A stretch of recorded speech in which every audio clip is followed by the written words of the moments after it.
The city never sleeps, but it forgets, quickly, ruthlessly. Beneath the thundering heartbeat of traffic, flashing advertisements, and ceaseless footsteps, a figure sat slouched against a graffiti-stained wall, wrapped in a threadbare blanket that barely fought off the chill. His name was Elias. His beard was overgrown, his hands weathered like cracked leather, and his eyes carried the weight of years most people couldn't survive. But behind those tired eyes flickered something rare, an ember of quiet resilience. Elias had not always lived this way.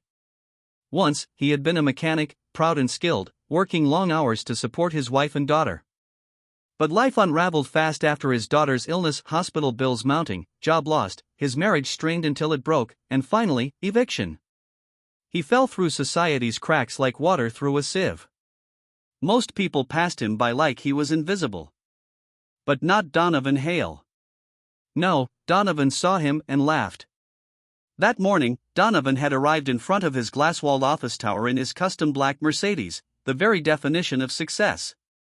He was sharp, impeccably dressed, Rolex gleaming, hair styled like he walked off a magazine cover. He had everything: money, status, power. But what he didn't have was empathy.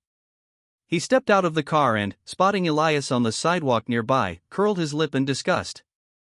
"You again," he said loudly, ensuring his employees and the surrounding pedestrians could hear. "Still sitting in your own failure?"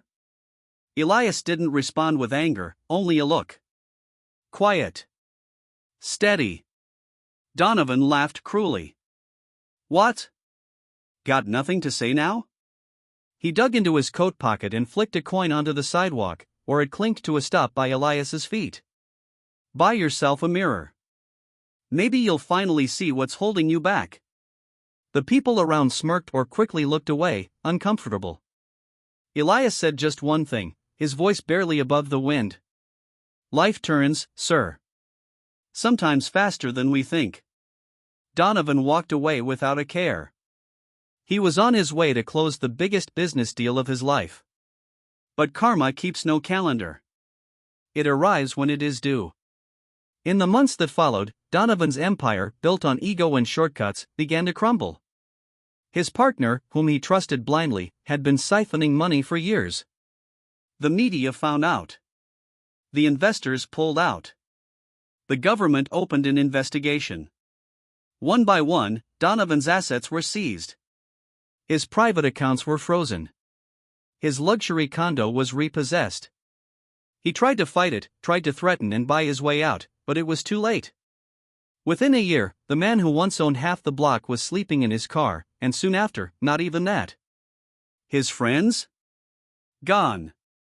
His name? A punchline. He wandered the same streets he once ruled, now with empty pockets and aching feet. The humiliation was complete. And in the bitter irony of fate, he ended up on the very sidewalk where he had mocked Elias. But Elias wasn't there anymore. One evening, soaked from the rain, weak with hunger, Donovan stumbled into a nearby shelter after following the smell of hot food. He braced himself for humiliation, but all he found was warmth. The volunteers moved with a calm kindness he had never known. No one asked him for his resume. No one looked down on him. A man approached, holding out a tray with a steaming bowl of soup. "Here," the man said. "You look like you could use this." Donovan took the tray with shaky hands, then froze. That voice. He looked up into a familiar face, clean-shaven now, glasses perched on his nose, his clothes simple but neat. "Elias?" Elias smiled gently. "Hello, Mr. Hale." Donovan couldn't speak. The man he had humiliated was now standing over him, not with vengeance, but with grace. I didn't expect," Donovan stumbled, shame tightening his throat. "After what I said, what I did. Why are you helping me?" Elias sat down beside him, folding his hands calmly. "Because someone helped me, once. Even when I didn't think I deserved it. I promised I'd do the same." Donovan's eyes burned. "I was cruel to you." Elias nodded. "Yes. But pain doesn't cancel pain. Healing does." For the first time in his life, Donovan wept not out of loss, but out of recognition.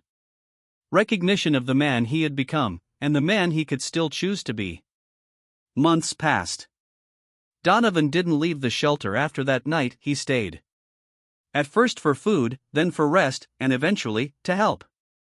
He scrubbed floors, handed out supplies, fixed broken shelves, quietly, without expecting applause. He began to listen, really listen, to the stories of others who had fallen from different heights. And he began to change. He took therapy sessions offered by the shelter. Reached out to those he had wronged. He didn't rebuild his fortune, but he rebuilt something more important, his humanity. Elias and Donovan became unlikely partners, co-running the shelter, expanding its reach. They built job training programs, mentorship initiatives, and housing support networks. Their story became a quiet ripple through the city. A tale whispered between boardrooms and bus stops, a reminder that no one is too high to fall, and no one is too broken to rise. One late evening, Donovan stood on the rooftop of the shelter, watching the city's lights twinkle like distant stars. Elias joined him. "I used to think power was control," Donovan said. "Now I know it's compassion. And dignity. The kind you showed me when I had none."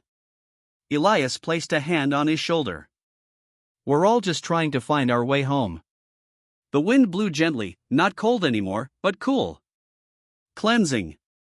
Because karma had taught its lesson not to punish, but to heal. And in that, there was hope for everyone.